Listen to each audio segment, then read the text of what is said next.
자, 우리는 지금 기도하러 모였습니다. 일부 수요 기도회로.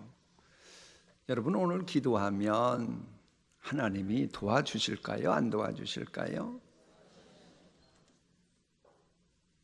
정말로 여러분이 기도할 때마다 하나님이 도와주시던가요? 묻는 분들은 누굽니까? 반드시 도와주시는 것은 아닙니다. 그걸 우리가 알아야 돼요. 자, 보세요. 여러분이 지리산 등산 갔다가 길을 잃어버렸어요. 그럼 여러분이 휴대폰 터지는 곳에 가서 119 구조대로 좀 도와달라고, 살려달라고 할 수 있습니다. 근데 내가 어느 위치에 있는 구조 위치 표지판이라는 게 있어요. 그거 아세요? 모르세요? 등산을 다녀보셨어야 알죠. 어느 산마다 구조 위치 표지판이 있습니다. 우리 기도원에 가도 그 옆에 산 보면 그게 있어요. 근데 그걸 말하지 않고 막 살려달라고, 간절히 살려달라고 막 애걸복걸했어요. 그리고 끝났어요. 구원받는데 도움이 되었을까요? 안 되었을까요?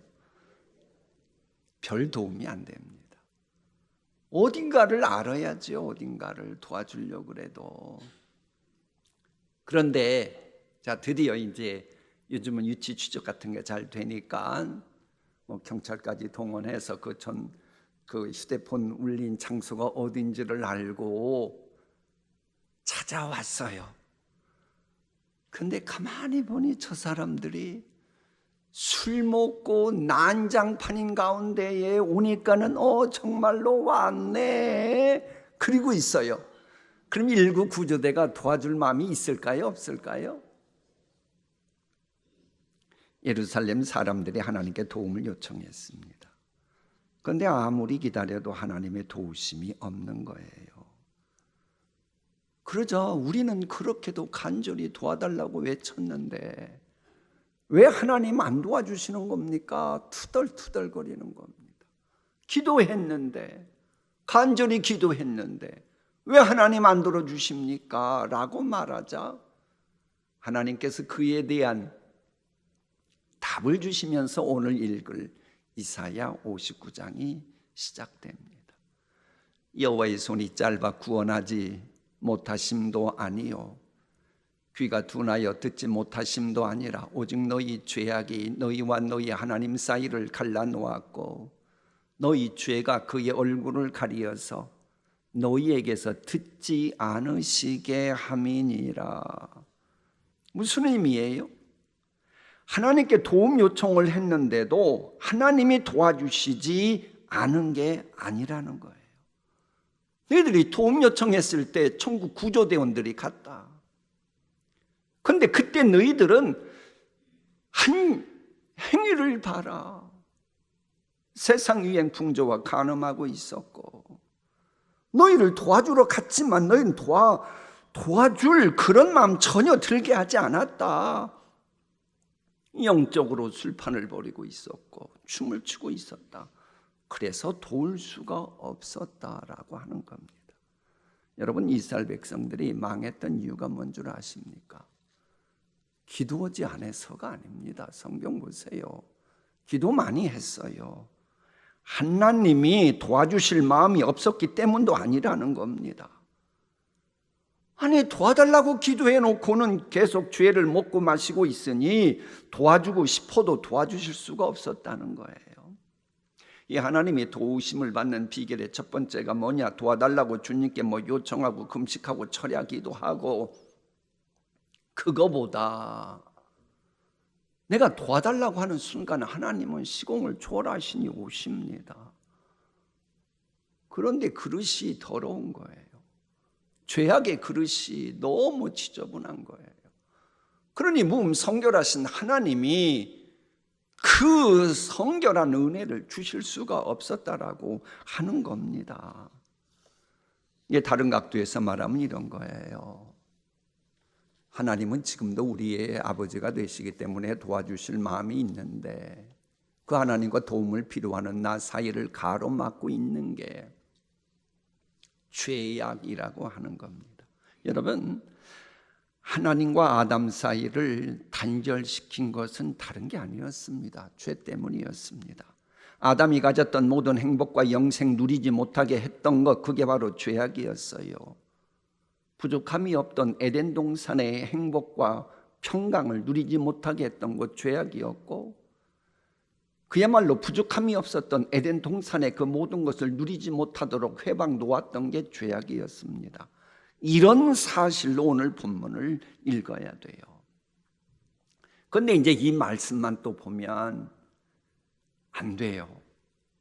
하나님이 저 말씀하시는 이유를 알아야 됩니다. 저 말씀을 언뜻 보면 아이고, 하나님은 안 도와주시는 것을 왜 도와줄 수 없는지 그것만 말씀하시려고 하네, 이렇게 오해하는데 그게 아닙니다. 그게 아니고 지금도 도와주고 싶으니, 지금도 뭐 하고 싶으니?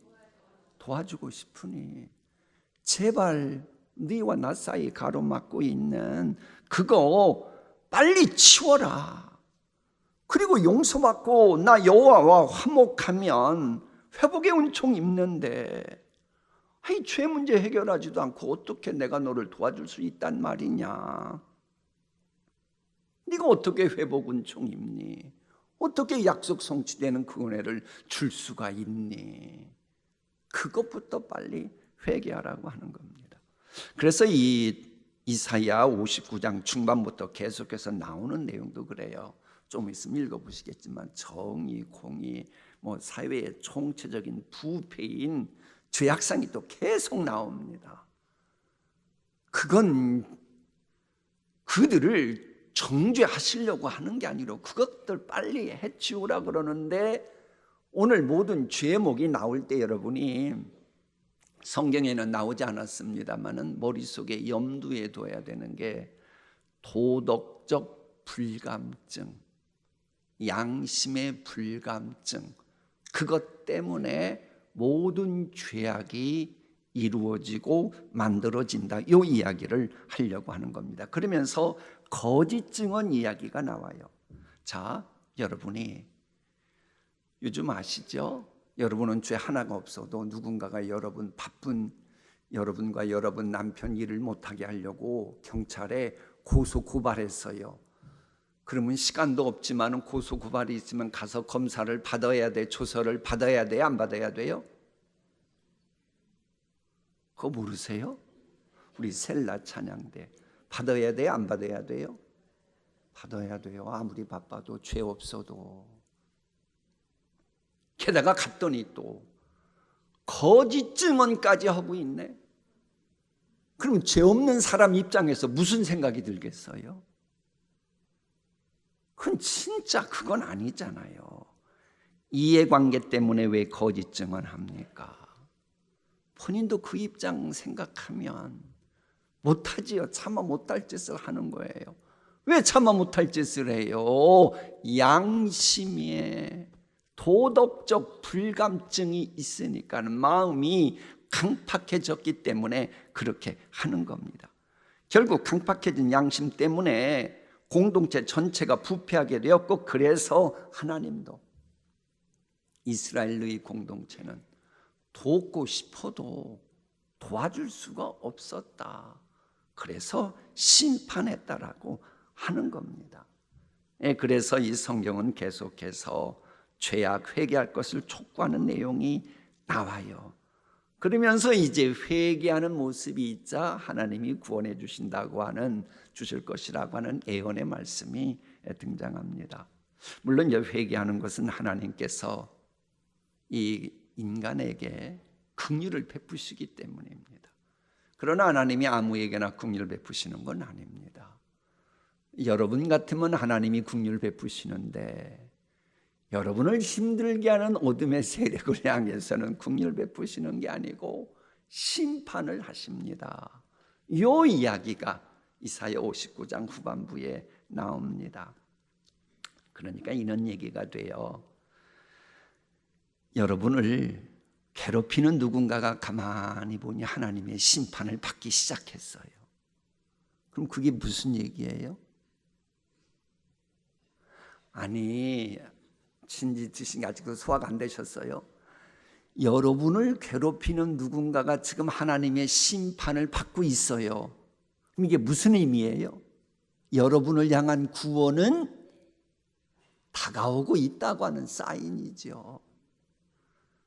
별로 반응 못하는 것 같아요. 그냥 넘어가요. 그걸 알아야 돼요. 누군가의 심판이 있을 때는 여러분, 하나님의 자녀를 구원하시려고 하는 구체적인 이 계획이 착착착 진행되고 있는 겁니다.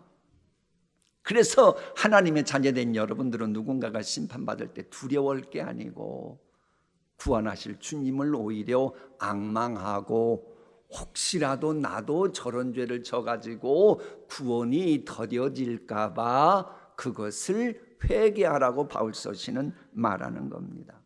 그래서 이사야 59장은 공의로 심판하시는 하나님을 먼저 증거한 후에 하나님의 임재에 대한 말씀을 하면서 마무리돼요.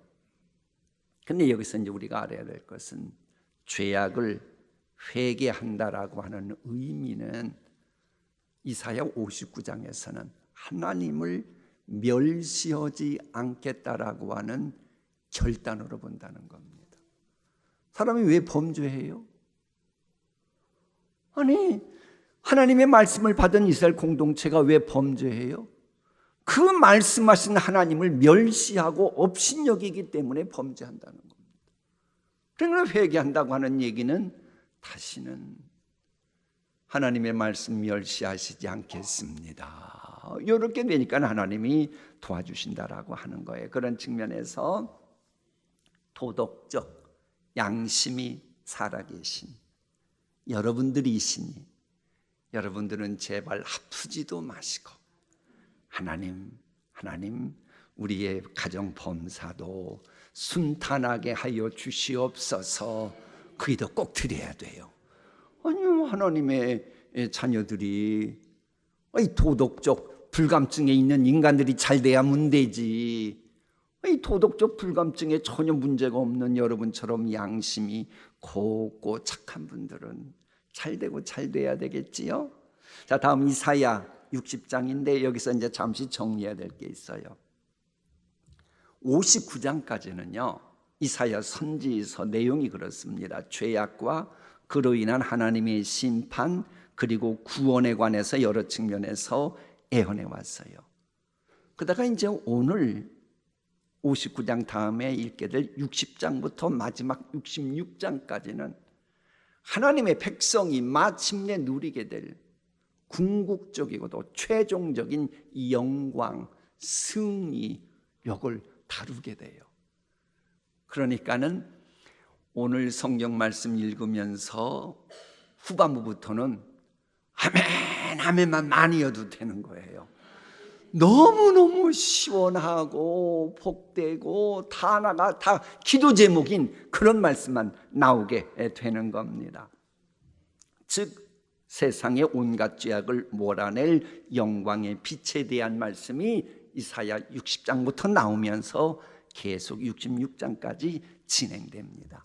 그러니까는 경로대학 끝나고 나서 그래도 수요 예배 나오셔야 돼요? 안 나오셔야 돼요?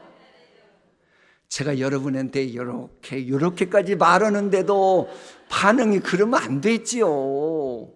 끝나도 꼭 나오셔야 되길 바랍니다. 여러분, 출애굽기를 보면 전 애굽에 어둠이 덮쳤어도 빛이 있는 동네가 있었죠. 고센 땅 하나님의 백성들이 있는 곳이었습니다. 하나님의 신령한 복의 빛이 선택된 백성 가운데서 환하게 비춰지고 그 외 세상은 어둠 속에 있었던 때가 있었어요. 물론 출애굽한 이후로 먹구름이 있을 때도 있었지만 그래도 대부분은 하늘의 미소 아래 이스라엘 백성들은 번창했습니다. 경험해보지 못했던 영광도 누리게 됐었어요. 그런데 웬일인지 시대가 거듭되면서 하나님을 향해 등을 돌리기 시작했습니다. 하나님을 향해 뭘 돌리기 시작했다? 등을 돌리고 하나님에게 등을 보이기 시작했습니다. 그리고는 이상한 이방의 신들을 경배했고 그들의 생활 양식은 이방 세계와 동화되기 시작했습니다. 그러면서 하나님의 심판이 심각하게 진행되었음을 알려주면서 빈 이야기를 하는 겁니다.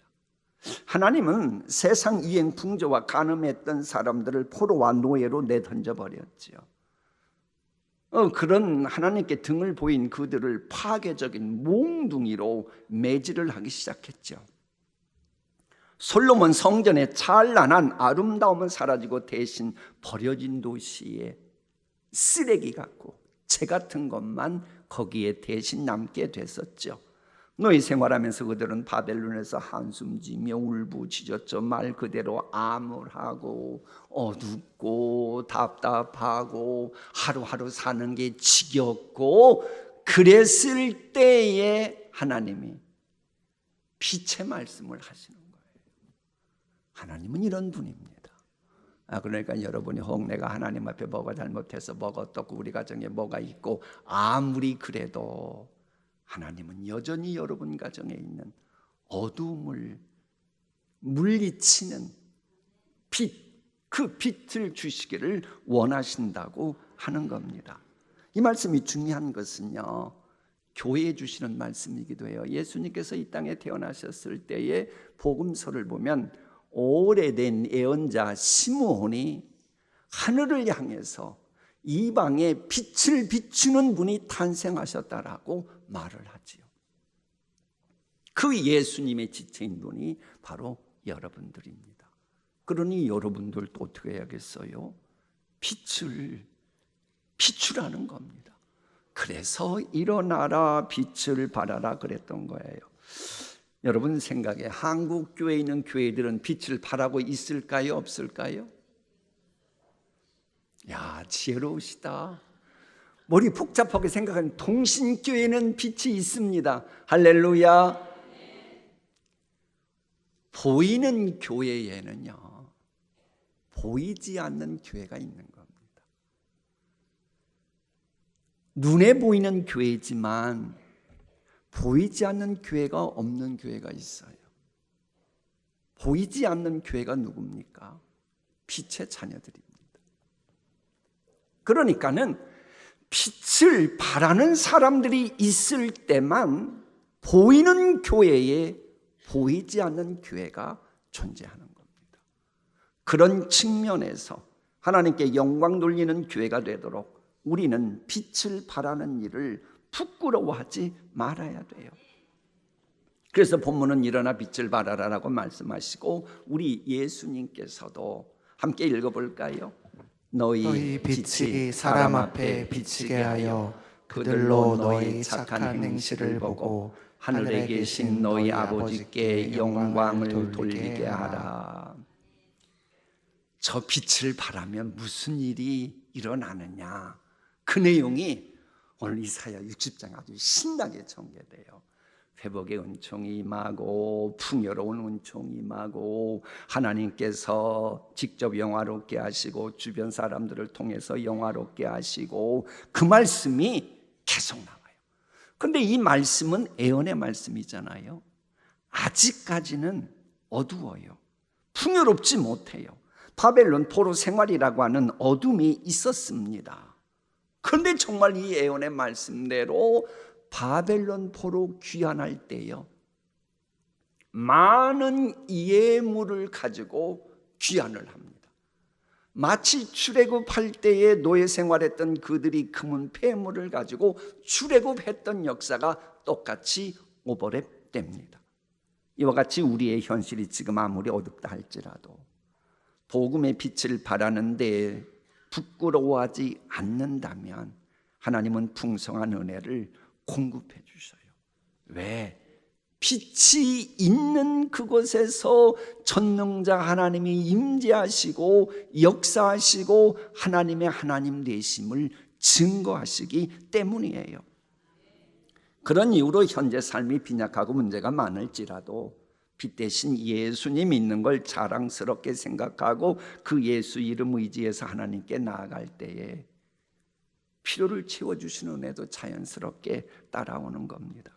이렇게 필요한 은혜가 풍성히 임하면 회복의 은총도 자연스럽게 따라오는데, 그것은 여러분은 진노의 그릇이에요, 긍휼의 그릇이에요? 긍휼의 그릇이기 때문에 여러분은 은혜로 여러분을 긍휼히 여기시기 때문에 은총을 베푸신대요. 이 내용을 우리 한번 교독해 볼까요? 내가 노하여 너를 쳤다. 그러나 이제는 나의 은혜로 동신교회 일부 수요기도에 나온 너희를 불쌍히 여겼은즉. 뭐로 불쌍히 여겼다고요? 은혜로, 자격 상관없는 은혜로 너를 불쌍히 여겼은즉 이방인들이 내 성벽을 쌓는 일꾼이 될 것이요 그들의 왕들도 너를 섬길 것이며 레바논의 영광 곧 잣나무와 소나무와 황양목이 함께 내게 이르러 내 거룩한 곳을 아름답게 할 것이며 내가 나의 발둘 곳을 영화롭게 할 것이라.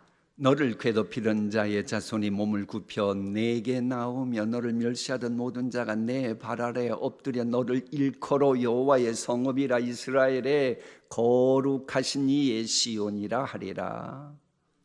전에는 내가 버림을 당하며 미움을 당하였으므로 내게로 가는 자가 없었으나 이제는 내가 너를 영원한 아름다움과 대대의 기쁨이 되게 하리니 내가 이방 나라의 젖을 빨며 뭇 왕의 젖을 빨고 나 여호와는 내 구원자 내 구속자 야곱의 전능자인 줄 알리라.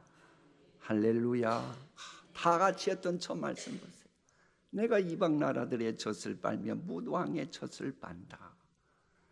그야말로 이제 국제화 시대에 저런 은혜를 입는 사람들이 많이 나와야 되고, 그런 기업들이 우리 교회에도 많이 나와야 돼요.